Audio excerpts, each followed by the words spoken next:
शांति 2 तारीख की मुरली है। ज्ञान के सागर, आनंद के सागर शिव परमात्मा कहते, मीठे बच्चे, नई दुनिया के लिए बाप तुम्हें सब नई बातें सुनाते हैं, नई मत देते हैं, इसीलिए उनकी गत मत न्यारी गाई जाती है। प्रश्न है, रहम दिल बाप सभी बच्चों को किस बात में सावधान कर उच्च तकदीर बना देते हैं? उत्तर है, रहम दिल बाप सभी बच्चों को कहते हैं कि मीठे बच्चे, अपनी ऊंची तकदीर बनानी है तो सर्विस करो। अगर खाया और सोया, सर्विस नहीं की तो ऊंची तकदीर नहीं बना सकेंगे। सर्विस के बिगर खाना हराम है, इसलिए बाबा सावधान करते हैं, सारा मदार पढ़ाई पर है। तुम ब्राह्मणों को पढ़ना और पढ़ाना, सच्ची गीता सुनानी है। देखो, पढ़ना और पढ़ाना और सच्ची गीता सुनानी है। बाप तो रहम करते हैं ना, इसीलिए हर बात की रोशनी देते हैं। गीत है, जिस दिन से मिले हम तुम। ओम शांति। रूहानी बाप समझाते हैं, जब बच्चों को बेहद का बाप मिलता है तो हर एक बात नई सुनाते हैं, क्योंकि यह बाप नई दुनिया स्थापन करने वाला है। मनुष्य तो ऐसी नई बातें सुना न सके। देखो, बाप जिसको हेवनली गॉडफादर कहा जाता है, वो है बेहद का बाप, स्वर्ग की स्थापना करने वाला। और नरक की स्थापना कौन करता है? रावण। तो बाबा कहे कि मैं आता ही हूँ भक्तों को भक्ति का फल देने। परमात्मा क्यों आते हैं? भक्तों को भक्ति का फल देने व उनकी रक्षा करने, क्योंकि भक्ति में दुख है ना, सुख है अल्पकाल का। भारतवासियों का बिल्कुल दुखी जीवन है। बाप कहते हैं, मैं आता ही हूँ सभी का जीवन सुखी बनाने। बाप आकर नई दुनिया के बारे में नई बातें बताते हैं और कहते, मैं आया ही हूँ स्वर्ग स्थापन करने। वहाँ तुम विकार में नहीं जाएंगे। स्वर्ग में वो निर्विकारी राज्य रहता है ना, यह है विकारी राज्य। तो बाप ऐसे नहीं कहते कि राम राम कहो व दर दर धक्के खाओ, मंदिर तीर्थों पर जाओ। नहीं, बाबा कहते हैं, मंदिर तीर्थों पर तो तुम दान पुण्य वेद शास्त्र बहुत पढ़े, बहुत धक्के खाए, लेकिन इससे प्राप्ति नहीं होती। भगवान कहते हैं कि जब तब उपवास हमने ढेर किए, लेकिन इससे कोई भगवान को नहीं मिलता। भगवान जब खुद आए, खुद का परिचय देवे, ज्ञान देवे, तब समझ में आए।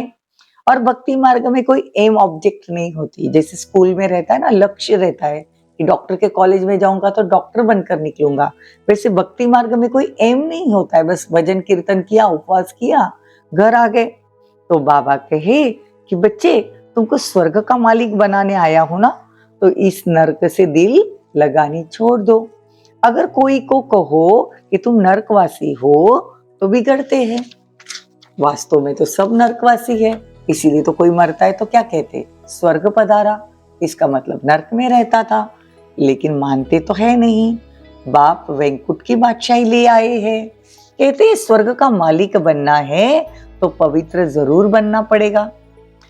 मुझ बाप को और अपने स्वीट होम को याद करो। देह के सब धर्म छोड़ो। देखो, ये मामा काका चाचा ये सब देह के संबंध है। अपने को देही समझो, मतलब आत्मा समझो और परमात्मा को याद करो। बस यह है मेहनत। और मैं कुछ नहीं सुनाता हूँ, सिर्फ करना क्या है? परमात्मा को याद करना है। मैं तो तुमको ज्ञान सुनाता हूँ, ऐसे कभी कोई नहीं कहेंगे तुम मेरे सिकिलदे बच्चे हो। परमात्मा के हम 5000 साल पहले के बिछड़े हुए लाड़ के बच्चे हैं, सिकिलदे बच्चे हैं। ये निराकार परमात्मा ही कहते हैं। मनुष्य तो वंडर खाते हैं, भगवान कैसे समझाएगा? दुनिया वालों को लगता है इतनी कलयुगी दुनिया में भगवान आके कैसे समझा सकता है। वो तो समझते हैं श्री कृष्ण भगवान उवाच है। अरे कृष्ण तो देहधारी है, मैं तो देहधारी नहीं हूँ, मैं तो विदेही हूँ और विदेही आत्माओं को सुनाता हूँ। तो अभी तुम उन लौकिक माँ बाप की याद छोड़ पारलौकिक माता पिता को याद करो। ये पारलौकिक माँ बाप तुम्हें अमृत की लेन देन सिखाते हैं। कहते हैं, हे बच्चे, अब विष की लेन देन छोड़ो, मैं तुमको जो शिक्षा देता हूँ वो 1-2 को दो, तो स्वर्ग के मालिक बन जाएंगे। थोड़ा सुनेंगे तो भी स्वर्ग में आ जाएंगे, परंतु औरों को आप समान नहीं बना सकते तो दास दासी जाकर बनेंगे। बच्चों को संभालने वाले दास दासियां जरूर अच्छे मर्तबे वाले होंगे। तो बाबा कहते, हर एक को अपनी शक्ल देखनी है, हम क्या बनने लायक है।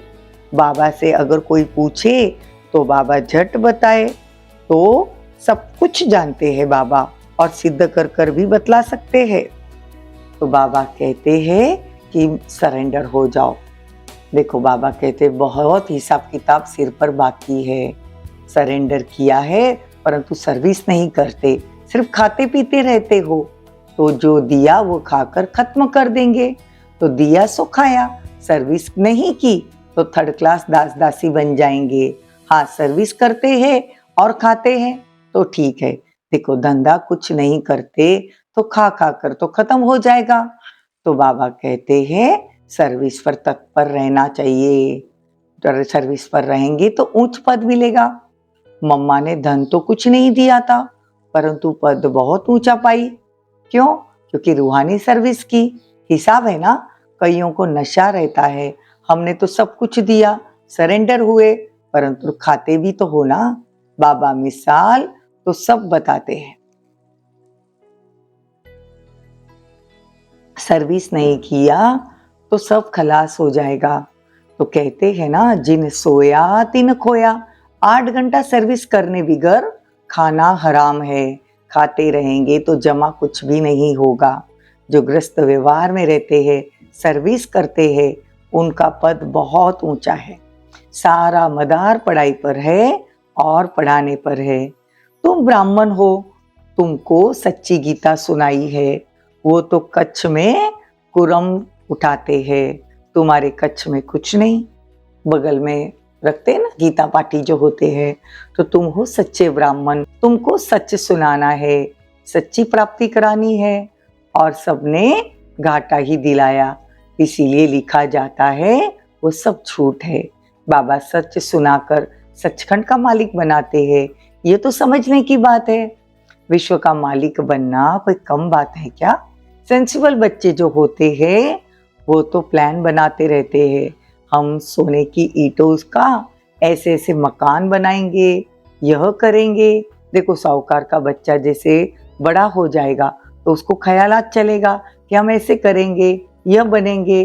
तो तुम भी विश्व में प्रिंस बनते हो तो शौक होना चाहिए, हम ऐसे ऐसे महल बनाएंगे जो और कोई बना न सके। ये ख्यालात उनके चलेंगे जो अच्छी रीति पढ़कर पढ़ाते हैं। बादशाही तो होगी ना, तो बुद्धि में ये ख्याल चलना चाहिए, हम कितने नंबर से पास होंगे। बड़ा भारी स्कूल है, इसमें लाखों करोड़ों पढ़ेंगे और ढेर आएंगे। ये सब बातें बाप बैठ समझाते हैं। बाबा कहते कितनी गुह्य बातें हैं। तो बाबा कहते जितनी झोली अगर भरनी है तो लायक बनो, बाप को याद करो।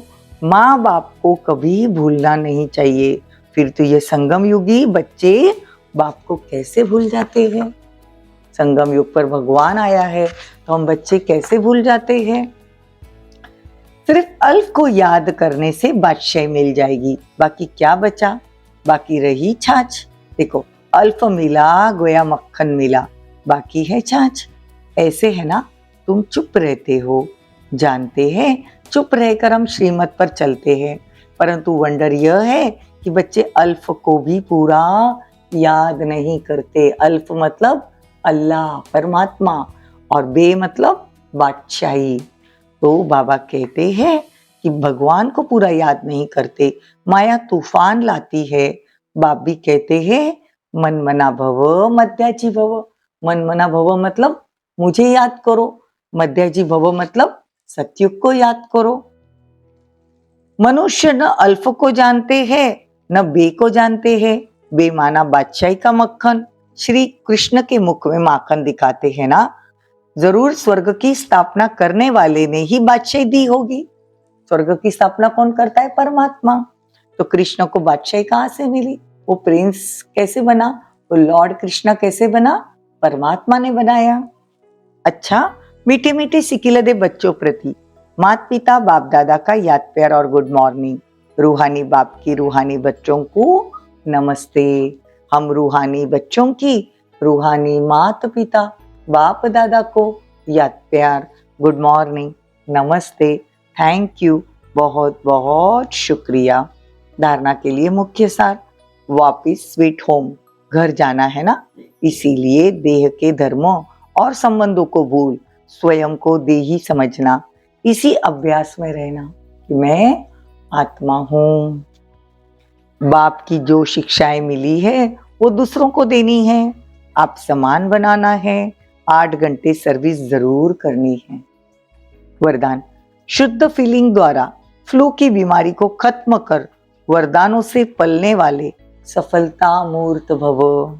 सभी बच्चों को बाप दादा की श्रेष्ठ मत है, बच्चे सदा शुद्ध फीलिंग में रहो। मैं सर्वश्रेष्ठ अर्थात कोटों में कोई आत्मा हूँ, मैं देव आत्मा हूँ, महान आत्मा हूँ, विशेष पाठधारी आत्मा हूँ।